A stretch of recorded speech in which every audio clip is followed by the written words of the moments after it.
No episódio passado, você conheceu a lógica da Pinduoduo, a empresa mais subestimada do varejo global. Ela transformou o e-commerce em game e já está tirando o sono da Amazon e da Shein. Mas hoje, a gente vai te mostrar como esse modelo vai além do fast fashion ou da compra por impulso. Nesse episódio da Hora da China, a gente entra na segunda camada dessa revolução, o modelo de negócio da Pinduoduo, que abrange o agronegócio, dados e a logística rural da China. Sim, a empresa que popularizou a compra coletiva de eletrônicos também está ensinando pequenos produtores do interior da China a vender com tecnologia, rastrear colheitas com IA e abastecer 900 milhões de pessoas em tempo real. É o que os chineses chamam de e-commerce agrícola com inteligência digital. E o mais surpreendente, essa estratégia tem tudo a ver com o Brasil. Hoje, a gente conecta inovação, agronegócio, varejo e dados públicos como você nunca viu antes. Porque o que parecia só uma plataforma de ofertas escondia, na verdade, um dos maiores planos de digitalização rural do planeta e um modelo de negócios que está ganhando o mundo. Se você trabalha com agro, logística, marketplace, inovação ou políticas públicas, este episódio é obrigatório. A Hora da China começa agora.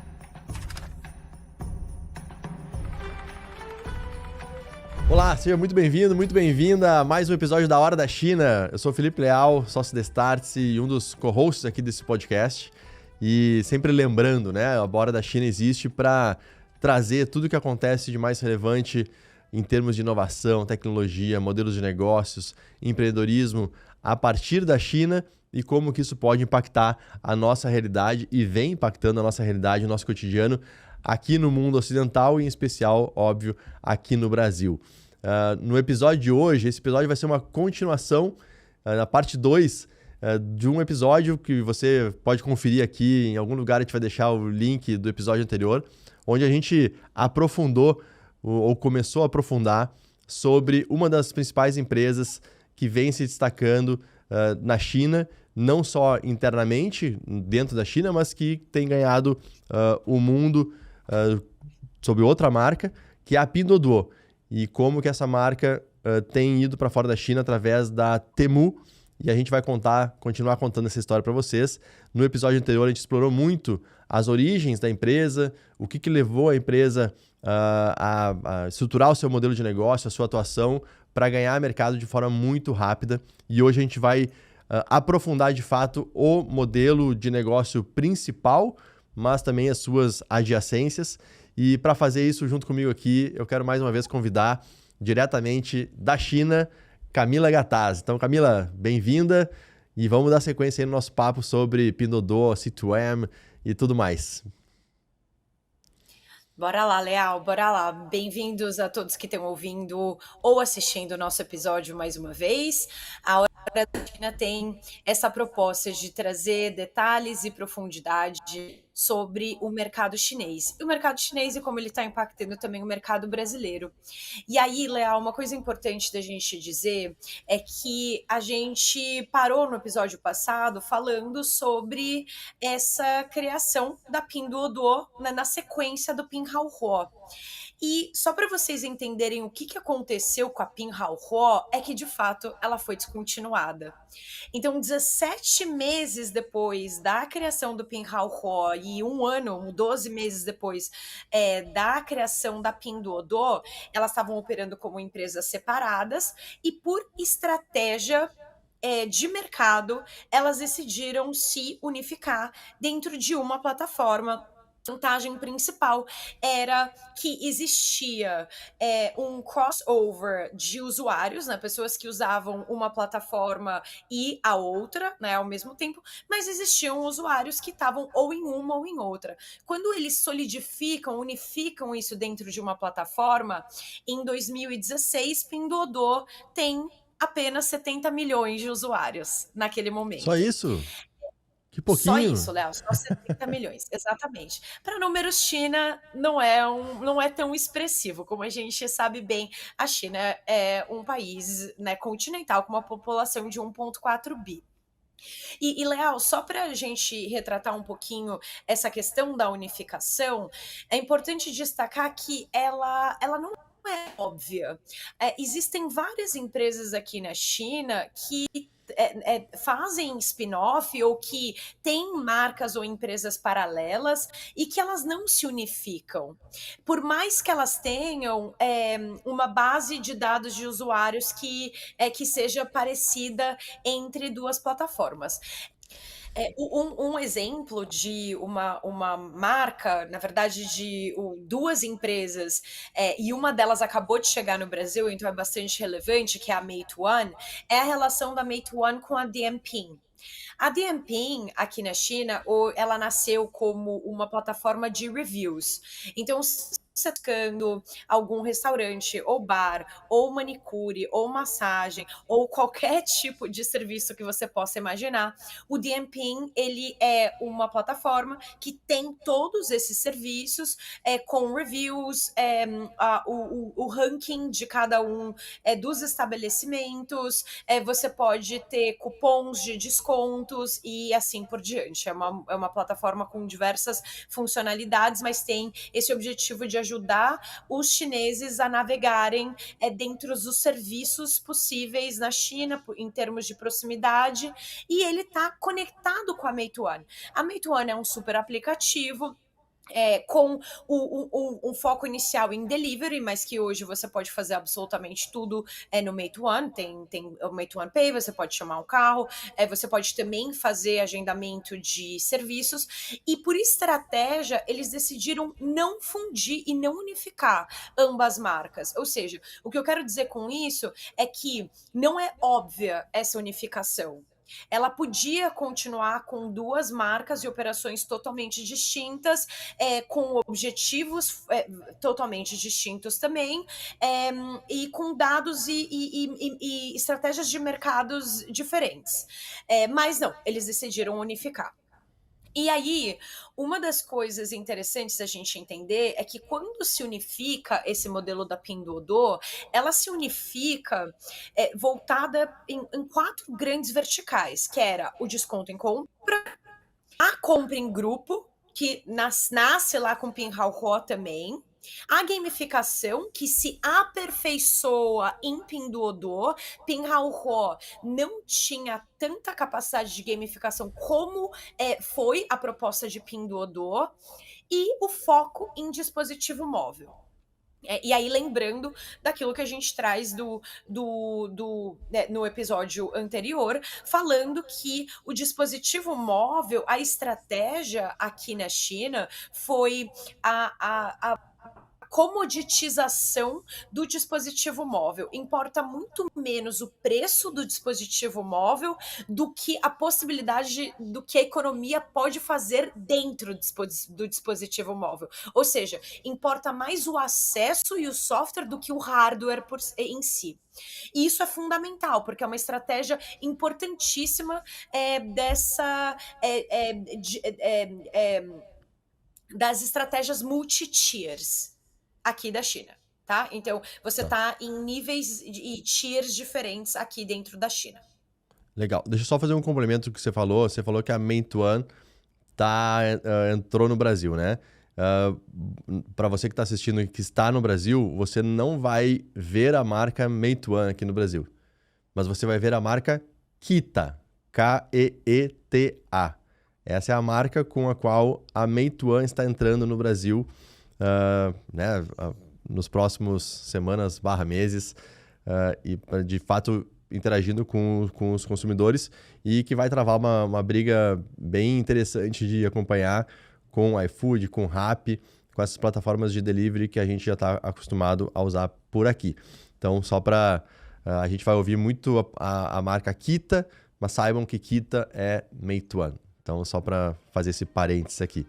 Você está assistindo a Hora da China, e se você chegou até aqui é porque já entendeu e sabe que a China não é só tendência, mas é a nova realidade dos negócios globais. Enquanto seus concorrentes ainda estão sonhando em inovar, empresas chinesas já estão redefinindo o jogo com escala e velocidades impressionantes. Quer parar de apenas observar e começar a aplicar essa mentalidade no seu negócio, independentemente do seu tamanho ou setor? Então a Startse tem um convite inédito para te fazer. É o programa China Strategy, um programa presencial exclusivo de 2 dias aqui no Brasil, aqui na nossa sede, no nosso escritório em São Paulo, onde você vai aprender a usar a estratégia chinesa para criar vantagem competitiva dentro do seu setor. Acesse o QR Code na tela ou saiba mais detalhes no fim do episódio. Então, Camila, a gente explorou no episódio anterior toda a origem, né, e como que a Pinduoduo, a partir da Pinhaohuo, foi se moldando, e talvez a grande inovação que a Pinduoduo traga, né, para pro mundo seja a inovação no modelo de negócio. Só que esse modelo de negócio ele não nasce no day one,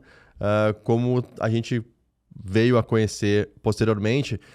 Então, conta pra gente um pouco como que se deu essa trajetória pra gente chegar nesse modelo que talvez o mais comum da gente entender seja chamar ele de C2M, mas eu queria entender como é que as estratégias que a Pinodô foi traçando moldaram esse modelo e todas as nuances que derivam dele depois. Perfeito, Leal. Fala-se muito dentro do mercado do digital e cada vez mais em todos os mercados, você ter um modelo de negócio que seja centrado no cliente, que seja orientado para o usuário e para o consumidor. E dessa maneira, a Pinduoduo começou a fazer isso com 4 grandes estratégias, que é desconto em compra, a compra em grupo, que foi o berço do Pinhaohuo, né, que a gente viu no episódio anterior. A gamificação, que vem muito mais em peso na Pinduoduo. A Pinduoduo consegue trazer modelos diferentes de gamificação que estão totalmente alinhadas com o pioneirismo dela no mercado de social commerce. E o foco em dispositivos móveis, ou seja, você conseguir usar o mobile, por meio do mobile, você conseguir usar os serviços que estão disponíveis no mobile. Hoje, aqui a China, ela tem o mobile, o smartphone, de fato, como quase uma commodity. Você consegue comprar um smartphone por 200, 150 RMB. Importa menos o hardware e mais o que você tá conectado possibilita. Então, o acesso é o que importa mais. Legal. Deixa eu pegar aqui, que eu até anotei aqui. A gente falou de desconto em compra, desconto em grupo, gamificação e Não, foco... compra em grupo. Desculpa, compra em grupo, gamificação e o foco nos dispositivos móveis no mobile, né? Quando você junta tudo isso, bota tudo isso no liquidificador, sai o quê?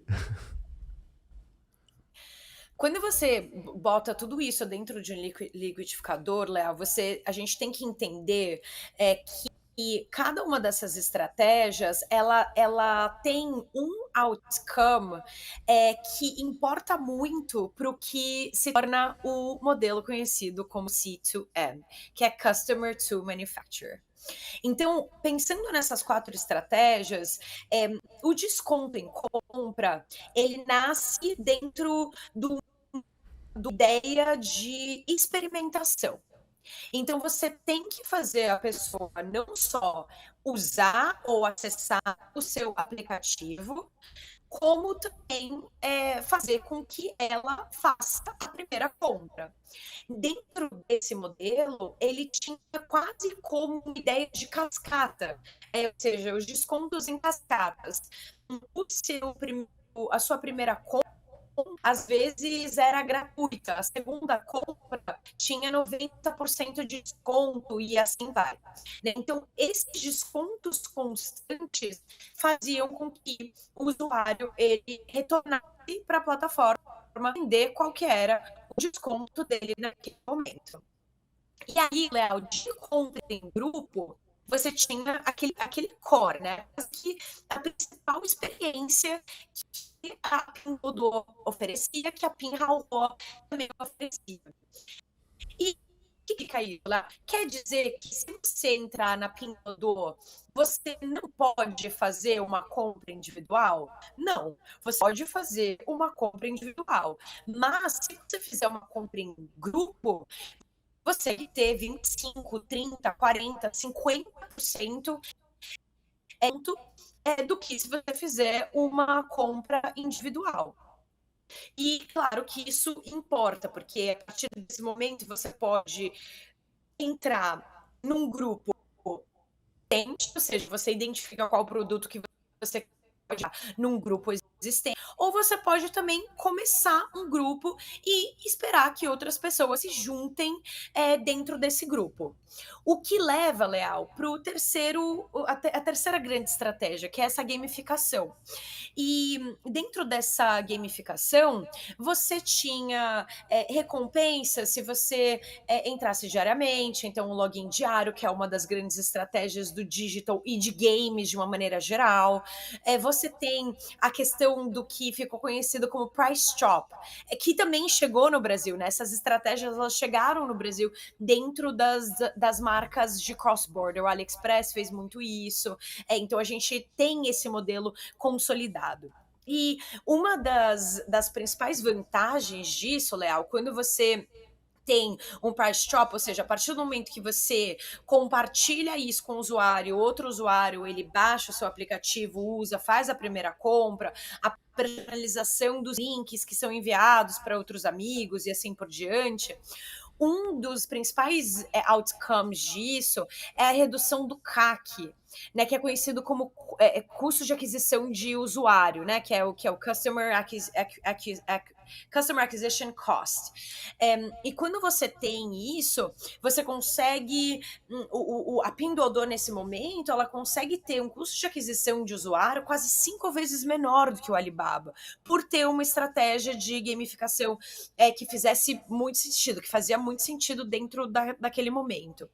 E você ter o foco em dispositivo móvel, você conseguia ter o acesso a dados que hoje um comércio eletrônico que vende por meio de um site que não obriga as pessoas a fazerem um login necessariamente, você tem uma vantagem competitiva enorme em relação a isso. Né? Ou seja, você tinha dentro dessa estratégia inicial da Pinduoduo, com esse foco em dispositivo móvel, quase como um feed. E esse feed, ele era totalmente baseado no comportamento do usuário. E é claro, Leal, assim, quando você começa a ter um desconto tão grande, né? Você consegue comprar um produto com valor tão abaixo do usual do mercado, a primeira pergunta que vem é a questão de falsificados, a qualidade de produto. E, de fato, a Pinduoduo sofreu muito nesse início, com a questão da falsificação. Chegavam-se, naquele momento, em 2017, em 2018, começo de 2018, tinham vários memes aqui na China, né? O que você compra pelo Tmall, que é um dos comércios eletrônicos do Alibaba, que é voltado para marcas. Então, se você quer comprar diretamente da marca, da loja da marca, você compra no Tmall. O Taobao, ele já é mais marketplace, tem compradores e revendedores. E aí você tinha ali a Pinduoduo, né? Então, expectativa versus realidade. O que você compraria no Tmall, o que você compra e o que chega de fato na Pinduoduo. E ela teve que trabalhar muito naquele momento, né? Porque nem tudo são flores, né, Léo? A gente conta a história como se a Pinduoduo tivesse, né, sempre tido êxito, seguido uma estratégia linear e, obviamente, nenhuma marca evolui assim. É tudo uma questão de storytelling. Mas isso é muito importante da gente salientar, porque quando ela chega nesse marco, né, de 2, quase 3 anos de existência, superar esse GMV de 15 bilhões, ela já tinha, nesse momento, integrado dentro de um mini aplicativo no WeChat, ou seja, shareability e usabilidade muito mais simples, intuitivo e fácil. Você usava a base do que era possível dentro do WeChat e os mini aplicativos do WeChat. A gente está falando de um mercado muito grande e de escala. E isso começou a vir com inúmeros problemas, não só a questão de falsificação, de produtos de baixa qualidade, mas também da incapacidade logística naquele momento da Pinduoduo, que segue sendo uma das maiores dores que a Pinduoduo tem hoje. Legal, vamos chegar nessa dor, mas eu queria só pegar alguns pontos que você mencionou aqui. Primeiro que essa centralidade no cliente, que, vamos lá, né, é uma obviedade para qualquer empresa, mas que por N fatores as empresas se esquecem disso, e por isso que se fala tanto disso hoje, ainda hoje, porque todo mundo talvez esteja buscando um resgate desse olhar para o cliente de verdade, genuíno, e quando um modelo de negócio ele é construído a partir dessa perspectiva, surgem coisas diferentes como a Pinduoduo construiu.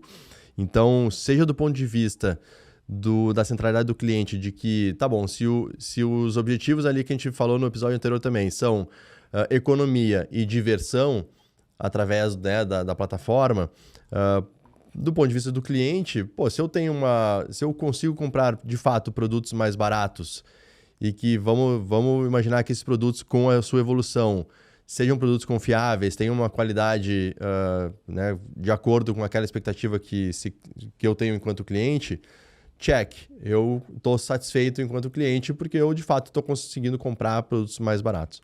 Se eu estou me divertindo nesse processo, seja porque eu estou fazendo isso nesse espírito mais de comunidade, e eu faço isso de uma forma divertida porque eu curto gamificação, que é uma coisa muito própria também, ou especialmente própria da China, né? Que tem essa coisa muito do visual, né? Da coisa pipocando e às vezes barulhenta, e o chinês se dá bem com tudo isso. Então, dá check também na diversão, porque eu faço todo esse processo de uma forma divertida. Porém, o modelo C2M, ele tem uma grande, um ponto central, que é quase que uma inversão de lógica de como, eu vou resumir aqui, como o varejo sempre operou globalmente, né? Que eu sou uma marca, ou sou uma fábrica, então eu produzo algum tipo de produto, esse produto ele vai ser estocado em algum lugar, e eventualmente vai ser estocado em diferentes camadas.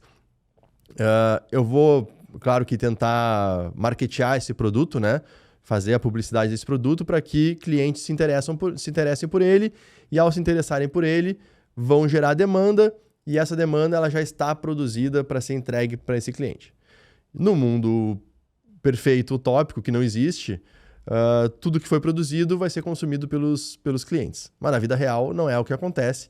Então se gera muita sobra de estoque, e aí vem todas as liquidações, né, as promoções para tentar desovar isso, esses produtos que ficaram, que não tiveram a demanda esperada ou que de fato encalharam porque não tiveram nenhuma demanda. Esse é um processo que, além desse processo logístico em si, ele também tem um processo que ele acaba tendo muitos intermediários no caminho, e cada intermediário, por óbvio, enquanto empresa, precisa ter a sua margem, precisa ter o seu ganho em cada etapa do processo. E o ponto final dessa história é que o cliente, de novo ele, acaba sendo prejudicado porque ele vai ter um produto de um valor maior lá no final, na ponta, e talvez, da forma como essa cadeia está estruturada, esse produto também demore mais para chegar na mão dele.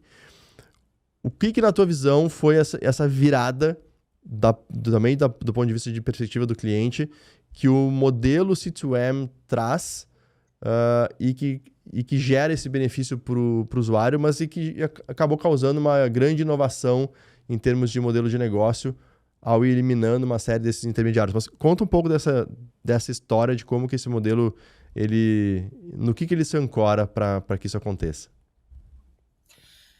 Eu acho que os principais elementos que possibilitam, né, os enablers desse modelo, é a capacidade da plataforma, a partir do momento que tinha usuários e que tinha os produtores dentro desse universo, a inteligência e o foco em dispositivo mobile, né? Ou seja, muitos usuários entrando todos os dias, testando a plataforma e fazendo inputs diferentes, a previsibilidade da demanda.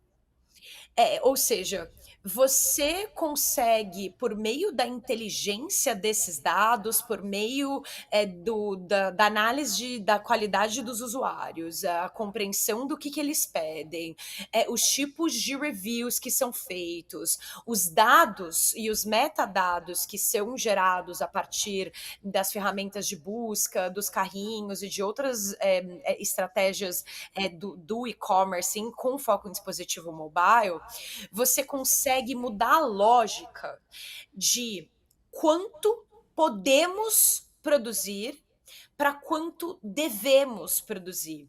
E isso está bastante em linha com essa ideia de você ter um, um fluxo mais previsível e uma diminuição do desperdício.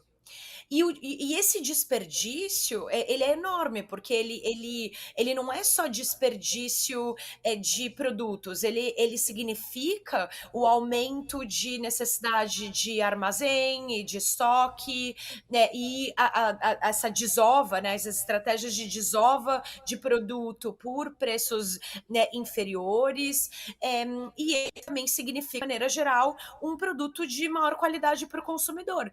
Porque se eu sei o que o consumidor quer, o que ele pede, como é que ele gosta, o que ele escreveu a respeito e outros metadados sobre esse consumidor, eu consigo oferecer para ele algo mais personalizado e com maior qualidade.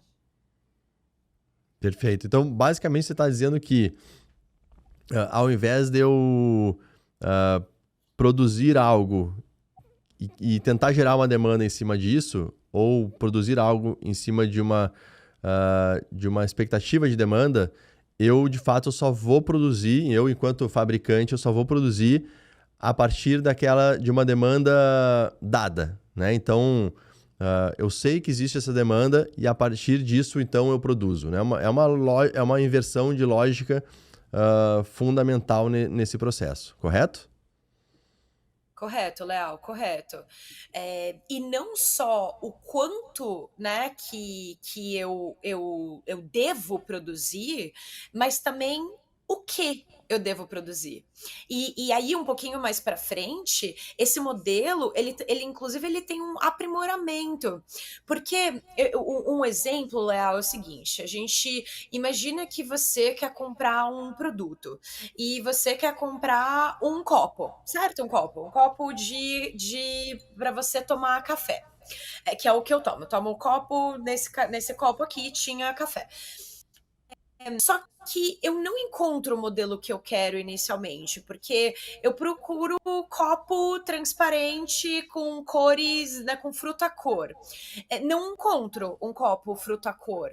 E se encontro um copo fruta cor, eu quero tomar café nesse copo. Então ele precisa ser grosso para que ele não queime meu dedo. E esse processo de busca, ações, que não importa quem é o usuário final, mas os dados que são gerados por meio dessas buscas tornam-se inteligência para as fábricas.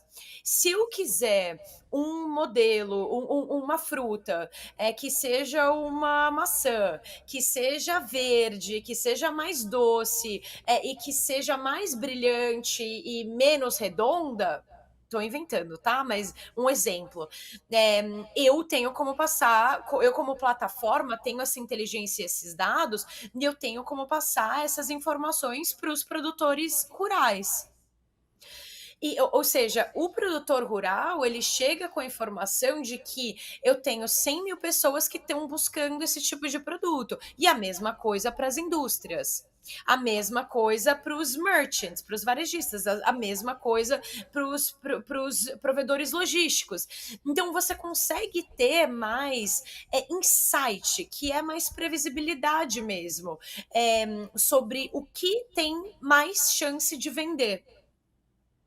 Perfeito, perfeito. E só para pegar a tradução, né, do C2M, exatamente isso, Consumer to Manufacturer. A inversão da lógica se dá porque é o consumidor, então, demandando e gerando essa previsibilidade para o fabricante nesse processo todo. E Camila, você mencionou que a logística ainda é um dos desafios da Pinduoduo, né? Ainda hoje.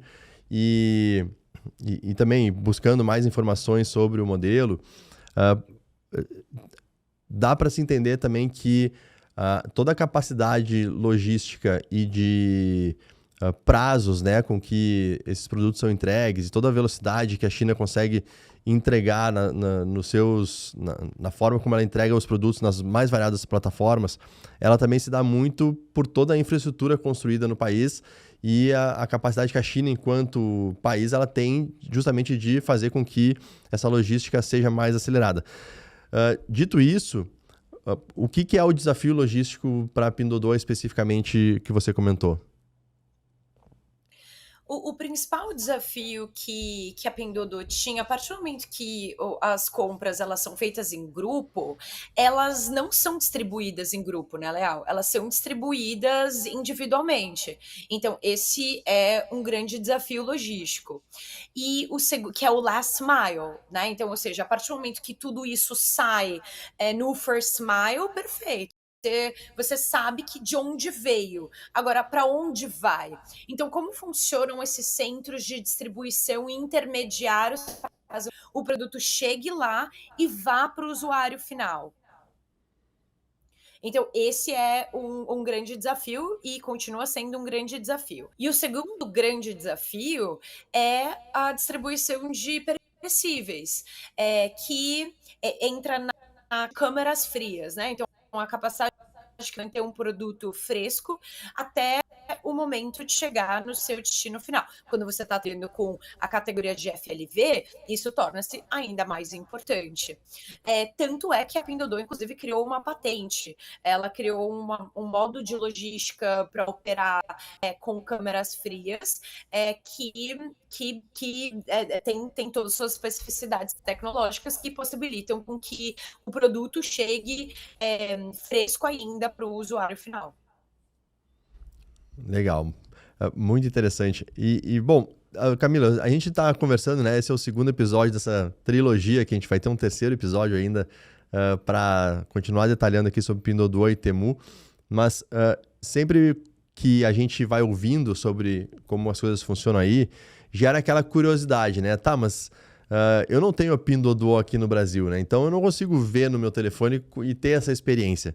Então vamos chamar aqui o nosso querido Vini para mostrar para a gente como que é navegar pela Pinduoduo, o que de fato tem como interface visual, né, e user experience, já que a gente falou tanto de centralidade no cliente, como que na vida real de um chinês ou de vocês que moram na China, como que é usar a Pinduoduo. Então, se você estava com saudade dele, aqui está Vinícius Oliveira de volta na Hora da China, que ficou conhecido como Vini vai pra rua. Agora o Vini vai pra tela e mostra pra gente como é que é a Pinduoduo na vida real. Ni hao, pessoal, tudo bem? Aqui é o Vinícius Oliveira falando direto da China para a gente compartilhar um pouquinho sobre o funcionamento do Pinduoduo aqui na China. Então, o que eu estou mostrando na tela para vocês agora é o meu próprio Pinduoduo e isso é muito importante. O Pinduoduo ele tem uma ultra personalização. Os produtos que vão ser recomendados para você têm tudo a ver com você. Tem a ver com seu histórico de compras, com seu histórico de pesquisas, com produtos que enquanto você estava ali rolando a tela, você olhou por mais tempo. Então, esse algoritmo de personalização, de recomendação de produtos é extremamente personalizado. Então, vocês podem ver aqui que eu recentemente procurei roupas, bonés, meias, produtos para casa, óculos, melatonina e ó, até havaianas.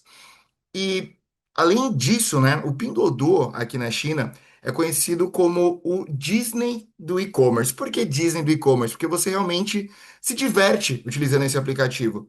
Além dos produtos que são recomendados aqui terem total sentido com o que você está buscando, ele também tem diversas funções que encorajam que você passe mais tempo no aplicativo, que você abra o aplicativo todos os dias, que você pesquise também que você pesquise também por promoções. Então, realmente é uma diversão você passar algum tempo aqui no Pinduoduo. Eu confesso que O Pinduoduo é um dos aplicativos que eu abro com maior frequência aqui na China, muito impulsionado por essas promoções, por esses incentivos a você abrir o aplicativo todos os dias. E, inclusive, quando eu trabalhei no grupo Alibaba, eu era responsável por adaptar técnicas de social commerce, né, que é um dos grandes pilares do Pinduoduo, para o mercado brasileiro através do AliExpress. Então, eu olhava muito para o Pinduoduo para entender essas técnicas e entender como que elas poderiam ser aplicadas para o mercado brasileiro. Então, algumas das formas de você se divertir fazendo compras aqui no Pinduoduo, por exemplo, são essas ofertas relâmpago. Então, eles usam muito esse gatilho de escassez. Se você não comprar esse produto nesse momento, você vai ficar sem essa promoção. Então, por exemplo, essa balança eletrônica aqui, que consegue tirar as medidas do seu corpo através da bioimpedância, já 38% das pessoas já utilizaram esse valor promocional. Então ele usa esse gatilho de, ó, se você não comprar agora, você não vai conseguir esse preço especial de 8,90 yuans, coisa de R$ 7. Você consegue comprar uma balança de bioimpedância aqui na China. São outras promoções também que fazem muito sentido. Então, papel, né, guardanapo, 48 pacotes de guardanapo por 6,6 yuans, coisa de R$ 5. O boné foi porque eu comprei um boné recentemente, então ele também está me recomendando bonés aqui. Toalha por 1,29. E lembrando que essas ofertas são com frete já incluso, né? Salmão por 26,28, Powerbank por 15,60, lixeira para o banheiro por 3,78. São ofertas extremamente atrativas. Eles também colocam ali o preço original do lado, então a lixeira que está 3,78 era 14,20. O salmão, que era 57,80, está 26,28. Então eles também usam esse gatilho de, né, olha, o que você está perdendo se você não conseguir comprar esse produto nesse momento. E uma outra coisa também, né, sobre o Pinduoduo, que o processo de compra é extremamente facilitado. Então, por exemplo, eu vou entrar aqui nos lencinhos para casa. Então, eu vou clicar aqui que eu quero conseguir esse produto. Eu clico no botão vermelho para fazer a compra. O meu endereço já está ali. Eu seleciono então a promoção que eu quero. E uma coisa, tá, do Pinduoduo, uma coisa que eu acho que não é muito bem visto pelo público brasileiro, mas aqui na China eles deixam passar, é que eles estavam me mostrando o preço de 6,60, mas quando eu entro na promoção, eu vejo que o preço de 6,60, na verdade, por opção de apenas 3 pacotes. Se eu quero os 24 pacotes, 35 e 26. Né? Então eles usam desses artifícios para chamar a atenção. A pessoa entra e fala: ah, mas o preço está bom mesmo assim, eu vou levar. Mas enfim, eu vou mostrar aqui, simular a compra de 3 pacotes, então são 900 folhas por 6,60. Meu endereço já está ali. Eu vou clicar nesse botão vermelho aqui, mais uma vez, utilizando muito o gatilho da escassez, e a minha compra já está feita.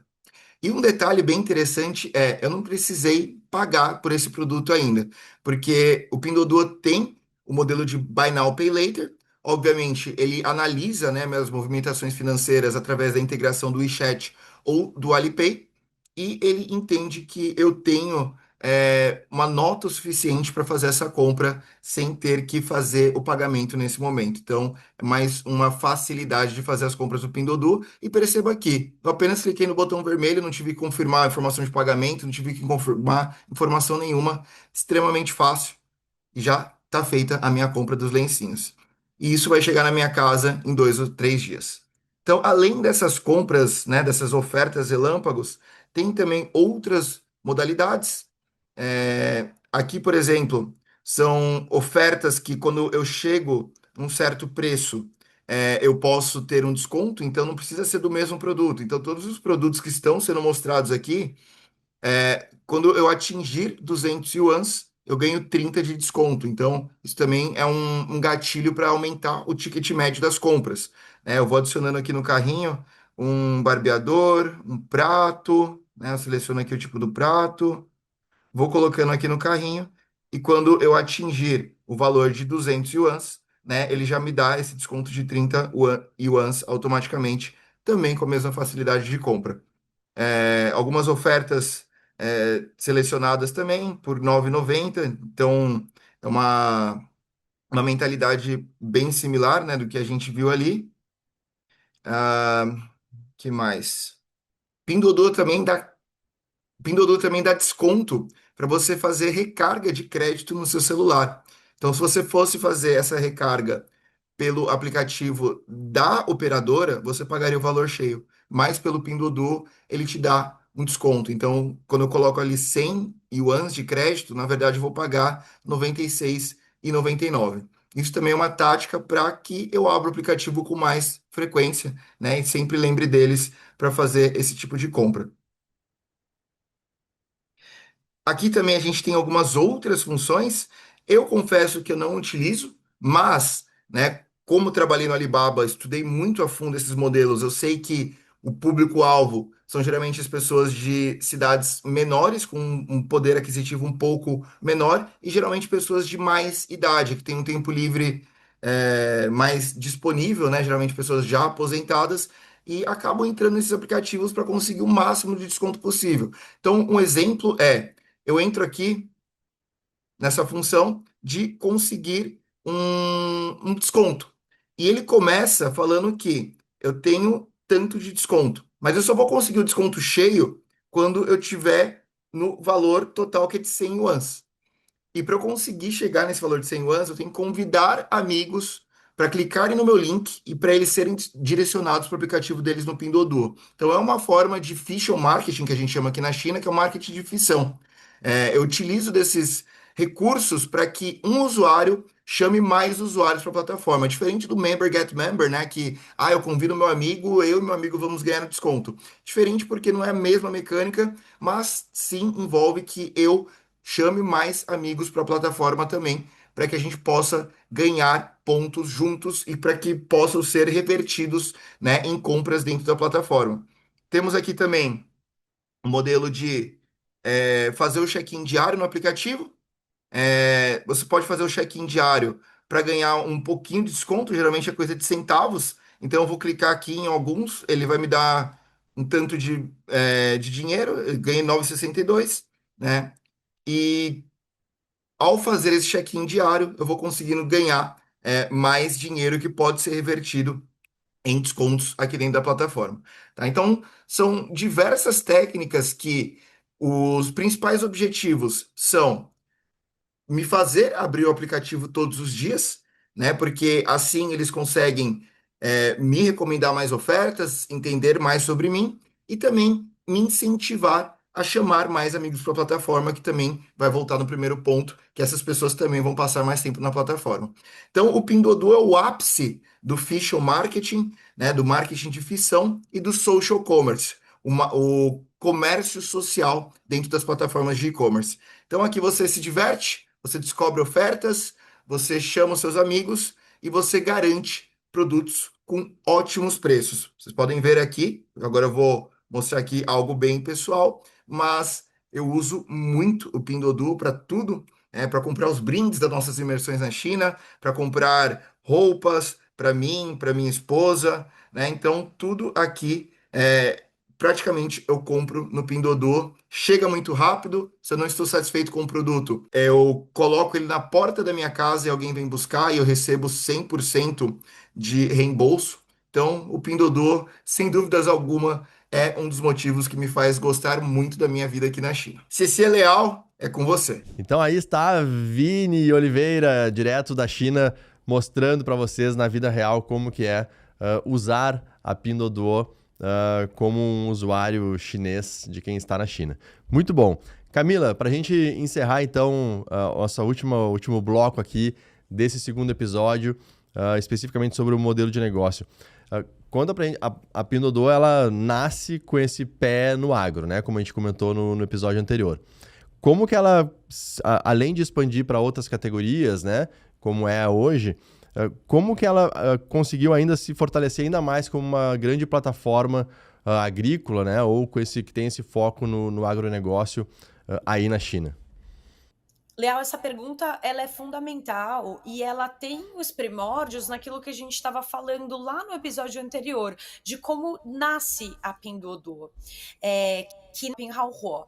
O que a Pinduoduo acaba transformando mais tarde, em 2019, quase 2020, é o conceito do que eles passaram a chamar de new farmer, ou seja, novos fazendeiros.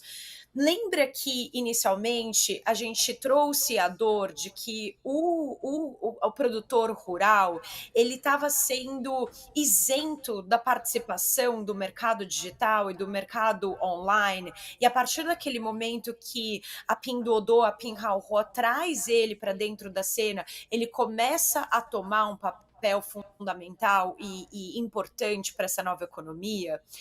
O que acontece de fato é que com a evolução do comércio eletrônico e os novos modelos de negócios associados às novas plataformas digitais e ao varejo 2.0, passa a exigir desses fazendeiros uma expertise e um conhecimento que eles até então não possuíam. Então, a Pinduoduo, dentro desse pensamento, ela de fato cria ainda mais um novo modelo de negócio, e que resolve outras dores, ou seja, os new farmers, quem são? Eles são essa geração de jovens, na sua grande maioria, que saíram da zona rural e do mercado agro para buscar novas oportunidades em grandes centros urbanos. E conforme eles se mudam para esses centros urbanos, eles se digitalizam. Inevitavelmente, porque para você participar dessa economia, você precisa do básico do conhecimento do digital para intermediário desse conhecimento digital. Então, a proposta da Pinduoduo é trazer essas pessoas de volta para sua origem, mas empoderadas, ou seja, elas já beberam da fonte e são consumidoras e usuárias e conhecedoras desse mercado digital. A partir do momento que eles trazem eles de volta, eles criam quase que uma tríade, que são as novas cooperativas, que são compostas desses pequenos agricultores e desses novos fazendeiros. E o papel desses novos fazendeiros é digitalizar a comunidade de pequenos fazendeiros e ao mesmo tempo, Leal, o que acaba acontecendo quando essas pessoas elas saem dessas zonas rurais e vêm para cidades grandes, e isso é muito comum na China e não só na China, como em países em desenvolvimento, é que quando uma pessoa jovem sai em busca de uma nova oportunidade, ela acaba deixando para trás muita coisa afetiva, né? O que são os pais, muitas vezes os filhos, a vida que eles tinham antigamente, que é uma vida um pouquinho mais pacífica, mais conectada com a natureza. Então, esse modelo das novas cooperativas, né, dessa tríade de novos fazendeiros, pequenos fazendeiros e essas cooperativas, ela resolve muitas dores ao mesmo tempo. E, interessantemente, Leal, dentro desse ano, né, 2019, 2020, a gente começa a ter o boom do live stream, do live commerce, do live shop, que a gente já falou inúmeras vezes aqui na Hora da China, é só buscar as referências de outros episódios que a gente traz um pouquinho mais sobre live stream. Mas o que é mais interessante é que nesse momento que a Pinduoduo começa a formar essas novas cooperativas e live stream é um grande potencial de vendas, a gente começa a ver um novo tipo de live stream e novos tipos de influencers, que são os influencers e também os live sellers, que vendem por meio das lives agro, o mercado agro, que não era muito comum de se ver, né, Leal? Então, claro que a gente já mencionou aqui várias vezes também que influencer e live seller são profissões totalmente diferentes aqui na China, mas os influencers, inclusive, também começaram a ter mais seguidores, porque eles começaram a mostrar como é que é a vida na fazenda, como é que é a vida rural, como é que é a vida de uma pessoa que acorda, cresce, nasce e vive dentro desse universo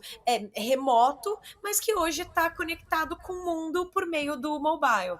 Então, tudo isso dentro desse universo traz um pouco mais de acessibilidade, porque você tem esses grandes enablers, né, esses capacitadores, que são esses novos fazendeiros, ensinando também para os produtores rurais como é que eles devem performar, como é que eles devem ver dados, como é que eles podem se empoderar de conhecimento para se aproximar, né, para ter essa conexão que o live shop possibilita. Muito bom. Você tá falando e eu tô só imaginando aqui, a gente vai ter que fazer uma outra trilogia só para falar de live commerce, live shop, etc. Ah, mas aí é uma outra conversa. Mas acho muito legal porque trazer esse tema, porque, de novo, né, para quem tá acompanhando aqui e acompanhou o primeiro episódio, a gente falou de como as coisas se misturam, né, anteriormente.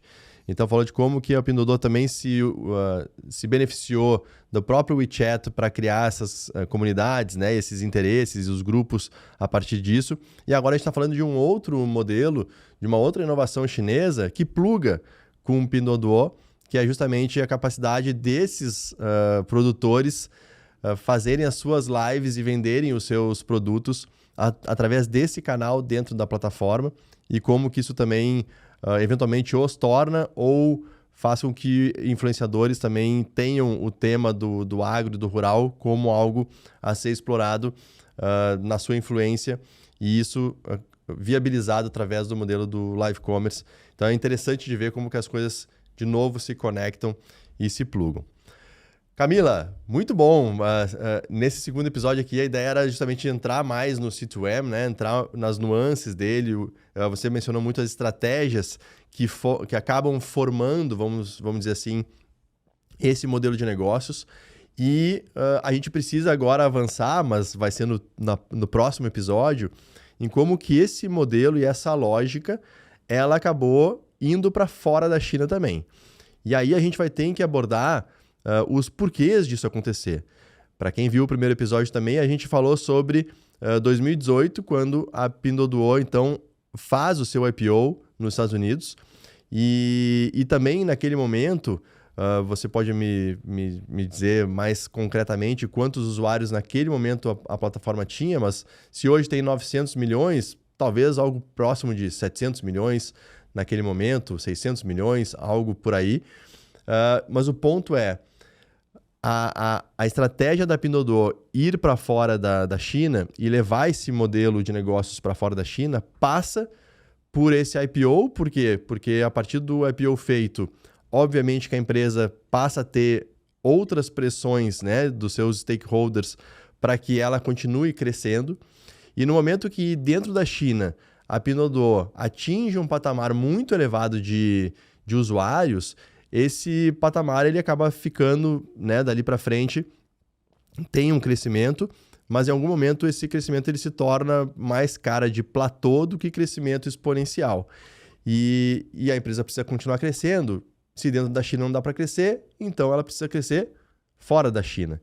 E aí que entra a nossa querida Temu na história, mas esse novo capítulo a gente vai contar para vocês no próximo episódio da Hora da China, para fechar essa trilogia sobre Pinduoduo. Então, Camila, fica à vontade para dar a tua mensagem final aí para todo mundo dessa segunda etapa aqui, e ansioso para a nossa terceira parte dessa conversa sobre Pinduoduo e agora Temu também. Leal, eu acho que fica evidente o motivo pelo qual a Four Seekers batizou a China como o reino do modelo de negócio.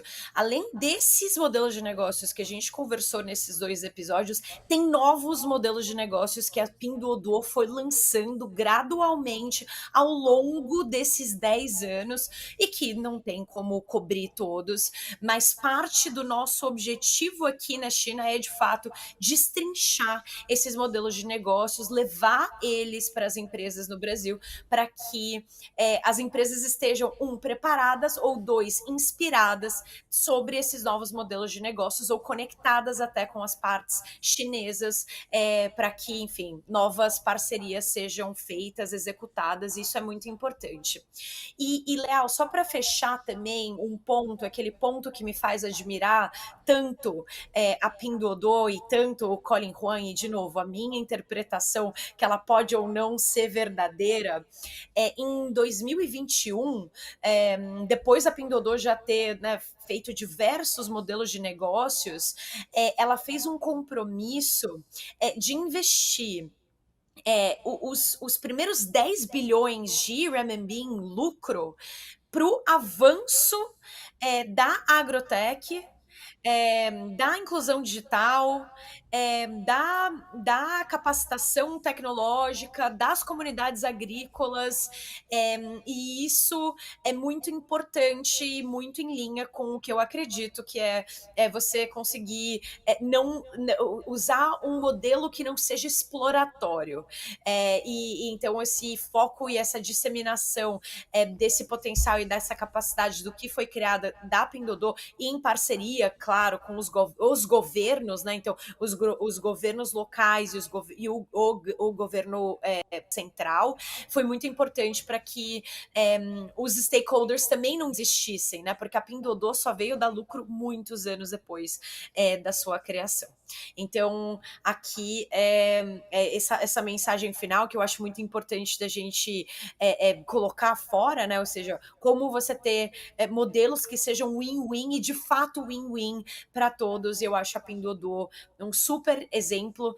Inclusive, Leal, eu deixo aqui aberto tanto para os nossos ouvintes como para os nossos, né, espectadores, que se tiverem mais interesse ou quiserem que a gente cubra alguns dos outros modelos de negócios que a gente não teve tempo para falar aqui durante esses 2 primeiros episódios, que a gente está aqui à disposição para ouvir também vocês e contribuir da melhor maneira possível.